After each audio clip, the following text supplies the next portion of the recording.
From the Alvin and Rosalie Sarachek studio, PBS Kansas presents Ageless Enthusiasm. Coming up on this episode of Ageless Enthusiasm, I speak with a local author and cancer survivor, Kurt Gormley. And when I got to the emergency room, they took the blood, and an hour later they had me in a bed, and an hour after that I was in an ambulance on the way to the hospital. What's my lesson from this? Here it is. We do not always get to choose the trials we face, only how we face them. And that's what this book is about, Mindy. I also speak with author and entrepreneur Daniel Gomez. People think it's easy, but I think back of all those times in life that I didn't give up, and it made me who I am today. I'm Mindy East.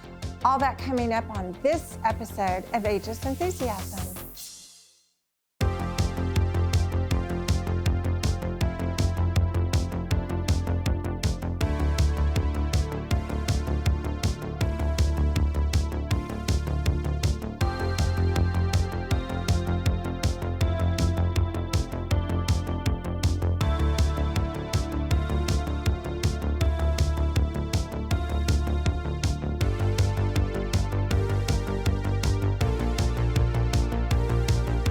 I'm here with Kurt Gormley, an author and cancer survivor. Welcome, Kurt. Thank you. It's a pleasure to be here. So you have written this book called Alligator Wrestling in the Cancer Ward. Alligator Wrestling in the Cancer Ward. That's yes. Correct. Now, you were diagnosed with a very aggressive form of leukemia. It was a great day. I had no inkling. And this was shortly after you had retired as you'd been in tech, communications Yes. and technology. I was a sales manager in the technology arena. So this wasn't in your plans, was it? Not precisely, no. It was not in my plans. How did that kind of hit you? So the way that worked was I went to my annual wellness check with my family physician one morning. And sometimes I don't do those because why would a healthy guy like me need to do an annual wellness check? He needs to do that. Okay, fine. So I did that. And the doctor and I talked politics and our usual routine, and they drew some blood. And 3 hours later, a nurse called me and said, "Your blood levels are way off. Please go to an emergency room and have the blood test repeated." Wow. And I thought, I'm really fairly busy, but okay. I don't have time for this. I don't have time for this. Well, I came to work. I work at another place now, and in a retirement job. And I had come to work late that morning because of the doctor's visit. Sure. And I thought, well, fine. If this takes too long, this is going to be my lunch hour. I'll be obligated to take some vacation time if this goes too long. And when I got to the emergency room, they took the blood, and an hour later they had me in a bed. And an hour after that, I was in an ambulance on the way to the hospital. Wow. And I didn't walk out for 83 days. Wow. So there went the lunch hour. Oh, yeah. There went a lot of lunch hours. Yeah. Okay, so alligator wrestling. How did you decide to write a book about your experience, and why alligator wrestling? I get asked that a lot. In fact, I surveyed friends and family about the title, and almost nobody liked the title Alligator Wrestling in the Cancer Ward. And I thought, fine, it's my book. I'm going to title it what That's I want. Right. That's right. I'm the one that went through this, after all. Alligator wrestling, I don't have all the words here. They're in the book. Unplanned, untimely, unscheduled, unlikely to end well. That was the metaphor that I landed upon when I was in the hospital wrestling with this thing, because frankly, I didn't know. When I first showed up there, the doctor explained to me about 24 hours into the hospitalization, he said, most people who come to me with numbers like yours do not survive to walk out. He said, you have some other things going on. We wanted to put you on antibiotics for 2 weeks before we start chemotherapy, but we have decided that you actually do not have 2 weeks. So we're going to start chemotherapy immediately. So you weren't having really any symptoms? I did have symptoms. I know now what to look for. Not that it did me any good then. But you know, Mindy, I'm a farm boy. So you got a bruise, fine, suck it up. Just get on with life. Pull your boots up. You're short of breath, just sit down and relax. You'll be okay in a minute. You're not quite dead yet, so keep working. So I didn't pay any attention. It's not like I didn't pay attention to the symptoms, and I knew I had the annual wellness check coming up, so I just kept my list and thought I'll ask the doctor when I get there, and I did. I think we do. We put things off and put things off. We're all like that. When we can, that's right. I think so. Until we can't.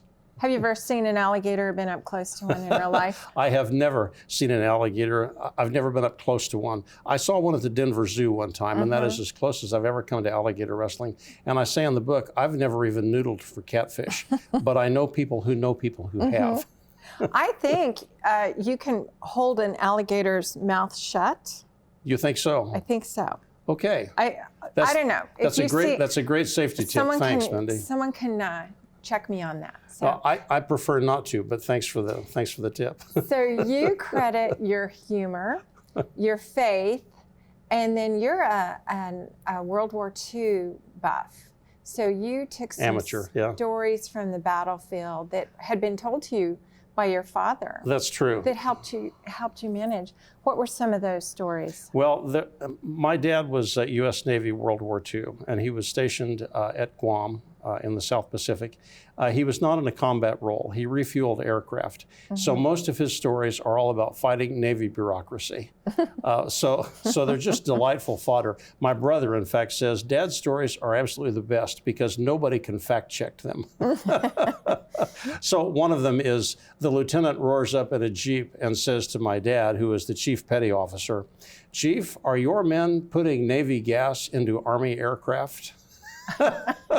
Oh, no, sir. You will never catch our men putting Navy gas into Army aircraft. And, you know, the thing is, aircraft come into that airstrip at Guam, and sometimes they're shot up. They've been in battle. They're wrestling a stricken aircraft onto the field. They can hardly get the thing down. They're looking for a friendly spot to land and refuel and get out of there. Right. And my dad is thinking, you know, the sooner we get him back in the air, the better off everybody will be, and the sooner we can go home. The point is, let's get this thing over with and go home, because I've got a job to get. I've got a career to build. I've got a family to start. Yeah, let's not quibble over details. Right, let's not quibble over the details. Yeah, but that's the type of story that's in there. I did put a war story in every chapter in my book because I wanted to recruit the male audience to the book. You know, most guys won't pick up a feel-good story about cancer or even a funny story about cancer. Kind of an oxymoron. Yeah, that is. But they may skip to the end of the chapter and read the war stories, which all have a point. Well, and then you've also written another book, and it's a devotional. I have. Okay. It's the Alligator Wrestler's 52-week devotional guide. So it's a collection of stories, not really from cancer and not really from this experience, but it's a compilation of mostly family stories about vacations that didn't work very well and alternators that are broken in vehicles and flat tires at an inappropriate time. There's a great one about running out of gas on I-35 in a marked company vehicle. That was exciting and pretty humiliating. But I wrap the scripture lesson around each story. Not really as an afterthought, but the story drives toward the scripture lesson, just to highlight how the scripture is relevant to everyday life. And you know, they are timeless, even though they were written. They certainly are 16 centuries ago or whatever. Whatever it was. Yeah, they are. They're very timely for what we go through today. They're very applicable. Yes. What were some of the lessons? I know you've identified about 8 different lessons that you learned. Sure, from the Alligator Wrestling book, right. And through that experience, what are like some of your top 3 or 4? So one of those is encouragement incentivizes success. Now that's a big word, but when I was in the hospital, I posted on the social media app caringbridge.org every day. It's a great tool for hospitalized people. You know, it keeps me from getting 50 texts a day saying, so Kurt, how are you today? The answer, of course, would be, well, actually, I have a terminal disease and I don't expect I'm going to last the summer. How are you today? So Caring Bridge allowed me to communicate my status to people who were interested. And through that ordeal, I collected about 200 people in what I thought of as my posse. And I determined I was going to post every day on that to encourage them to stay engaged in the battle, because their prayer for me I saw as a critical function. You need those prayer warriors. I could not have survived without the prayer warriors, Mindy. I'm just convinced of that. But I wanted them to stay in the battle. I wanted them to stay engaged. I wanted them to look forward to my posts that came out every day. In fact, I said to a guy who runs a small business and has 50 employees, I said, I know that your heart sank every morning when your cell phone blipped at you saying that I had another post, because you thought, great, there goes 20 minutes of productivity down the drain all across the company while all 50 people stop and read Kurt's latest post. But that gave you probably the encouragement It was to write the hugely book. encouraging, enormously encouraging. And you know, the thing is, what I discovered, I had not anticipated this, as these people were encouraged and they wrote to me on Caring Bridge, I realized they're expecting a win. They're expecting me to get healthy and walk out of here. They don't want to lose, and they really deserve the win. So that made me feel like I really have to buckle down and fight this thing. I have to do what they say, and I have to pull this thing together and stay healthy for them. Stay committed. Yeah. Wow. That's one of the lessons that I found. Another one that I really liked is the more you treat it like a sitcom, the easier it is. I like that one too. It's lighthearted, and of course it's written for audience consumption, but there's a kernel of truth in that is not to be denied. The more I treat this like a sitcom, I lay here in the hospital bed. After 34 days in, I'm laying here with a ruptured spleen, which came about from other problems that I had contracted when I was in the hospital. Had nothing to do with the leukemia. It's just something else that will kill you if you don't treat that. And I think, what else can possibly go wrong? Everything else that could go wrong has gone wrong so far. Right. Except the food. The food is actually pretty good in the hospital. Well, you know, and I always say, what doesn't kill us makes us want to eat a cookie. Kurt, we're going to take a quick little break and visit with someone else about survival, and we'll be right back in just a minute. Okay. Daniel, thank you for joining me tonight. You have written this book, The Makings of a Millionaire Mind, but you're a 3-time author, right? Yes. How did you get interested in publishing your own books? I went to my first big conference. I thought I was the only crazy person out there that was full of energy, full of life. I went to this John Maxwell conference where I got certified as a coach, and below him, there was 2,000 crazy people like myself. At that conference, I met my first author for the very first time. Nobody famous, nothing at all, but it planted a seed in me of, man, maybe I could be an author. Didn't share that with anybody. Flew back to Texas, San Antonio, and lo and behold, 5 months later, I signed my agreement to become a published author. And like they say in show business, the rest is history. The rest is history. Now, I know you experienced some loss earlier in life. You lost your mother when you were 10 years old, very young, and then you survived a suicide attempt at 18. How did those two experiences shape you into the man you are today? It made me stronger. I always used to see friends of mine that had their mom, their dad, the Beaver family, and I never had that. I always longed for that. But now looking back, that's what made me who I am today. It made me more resilient. It made me more quick on my feet, and it really taught me not to give up, because there was many times that we were always moving and moving after my mom passed away. And then when just life happens, you resort back to that, and it made me stronger more than I realized, because as an entrepreneur, as a business owner, you have to be resilient. I mean, it's people think it's easy, but I think back of all those times in life that I didn't give up, and it made me who I am today. And I think you said in your book that people laugh at you before they applaud you. Yeah. So you've had some of those experiences as well? Well, the thing is, as a person's trying to grow, right, you're becoming this new version of Daniel Gomez, right? I lose Daniel Gomez because I become Daniel Gomez Inspires. And they want to remember you like who you were, right? They're looking back to who you used to be, but they want to keep you there. Right. And see, since they identify with that old you so much, that's where they're like, no, that's who you are. No, well, that's where I'm going. And that new you can be threatening to family and friends and coworkers too, because they don't quite feel comfortable with their own journey in life, where they're going. Yeah. So I realized 2 things, right? As my journey has gone, 2 things happen.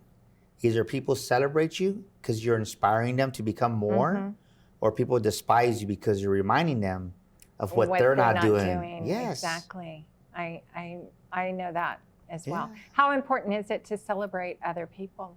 It's very important. I think for me, it was hard because I used to be just with my own insecurities, I was working on Daniel, jealous of people, and then you don't celebrate them. And I had to really be intentional for a while to celebrate people, because I realized as you sow those seeds of celebration for others, God blesses you with your own celebrations. They come back to you.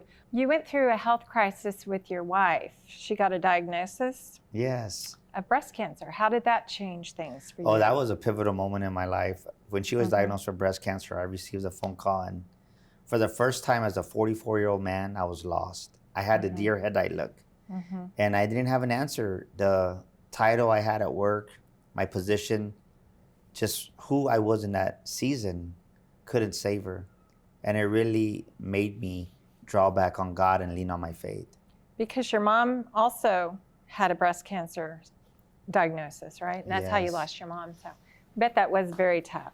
Well, it just triggered something in me of life is so precious. I think so many times as adults, we forget how precious life is. We think we're invincible. We think we have a contract we get busy to live forever. Yeah, but we don't. Yes. Yeah, we all have an expiration date. And we don't realize it. So what did you do with that information, and how did that change you to be the successful person you are today? It helped me to forgive myself. I think I put so much pressure on my wife, so much pressure on my family, that they wanted a dad, they wanted a husband, but I would always bring work home. So it really made me go deeper, to forgive myself at a deeper level and really just be more compassionate. I think now people see me, and my wife, she says like I really care. And not that I didn't care before, but I think from all the hurt and pain I had from childhood and just through life betrayals, you don't know how to release it sometimes. And by God's grace, my heart went from a heart of stone, as I say, to a heart of flesh, to where I really allowed myself to be loved. And I realized that most men my age, they don't allow themselves to be loved. So you took a moment to, well, it wasn't longer than a moment, but you were very inwardly focused, looking at what you needed to change to make your life better. So that's what the show's about, is redefining life, health, and happiness over 50. So you really had that experience in front of the mirror when you said, I don't like who I am. Well, the thing is this, is most people, they never take time to reflect and go inwards. They always allow the situations, the scenarios around us to affect what we think, do, and how we are. And the reality is, you got to change the inner man, right? The outer world is a reflection of who we are in the inside. What we manifest on the outside, it comes from within us. Right. So if your world is chaotic, that means the inside of you is chaotic somewhere. Oh, that's and we miss true. that. That's true. Well, and if we want to have that peaceful existence, it really has to come from within. Yeah. And it goes back to making God your CEO. If I was to think right now and be like, man, I got all this responsibility on my hands, I would crush right under the pressure.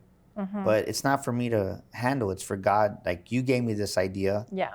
It is what it is. What is it? If he gives you the vision, he'll give you the provision. He'll make all those arrangements. Daniel, I know your faith has played a huge role in your life.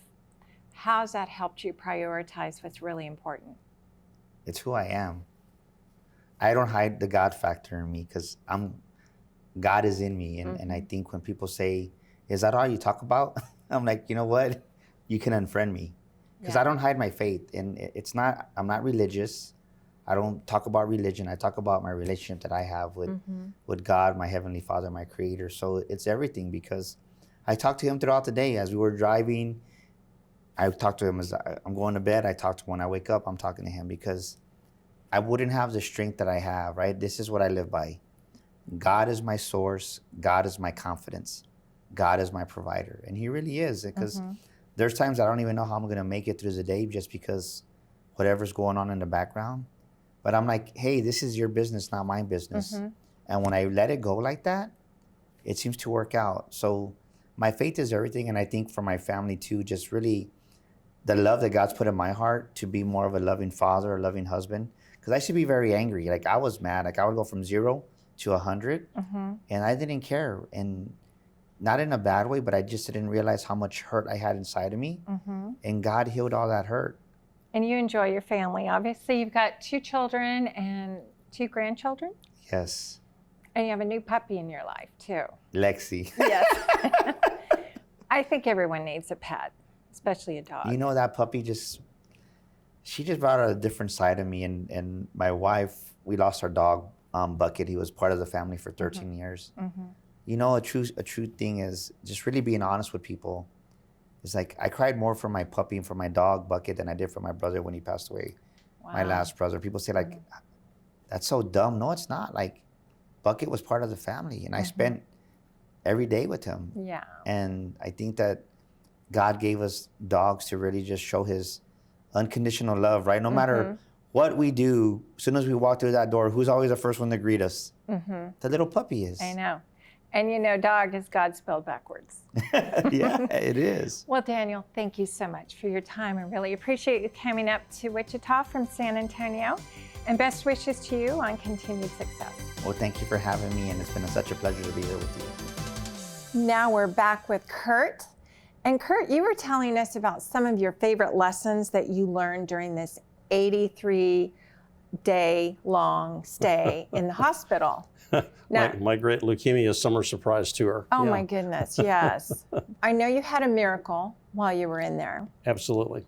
At the hospital, they have real professionals, and they have real chaplains, and they have really good people, and they have a cadre of housekeepers. So the housekeeper came in and met me, a very tall black lady who's become one of my very good friends now. When I was first in the hospital, she prayed for me. She came into the room one day and she said, "Are you Mr. Kurt?" And I said, "Yes." And she says, "What are you looking so down for? Do you not know this is the day the Lord hath made?" And I explained to her I had a mouth sore at the time, which really was embarrassing for me. I drooled and I could not speak clearly. So I explained this to her, and she said, "Jesus do not want you suffering from mouth sores. We're going to pray against the mouth sores right now." So she did. She laid her hands on me and she prayed. And this was no genteel, "Oh, dear Jesus, we just thank you for this boy." No, we stormed the gates of heaven, and she took me along for the ride. So she prayed. And then she cleaned up the room and she left. And the next morning, there was no more mouth sore. Wow. I asked the doctor about that. "What's about that?" And he said, "Yeah, you know, that happens sometimes." When she comes into the room, what was her name?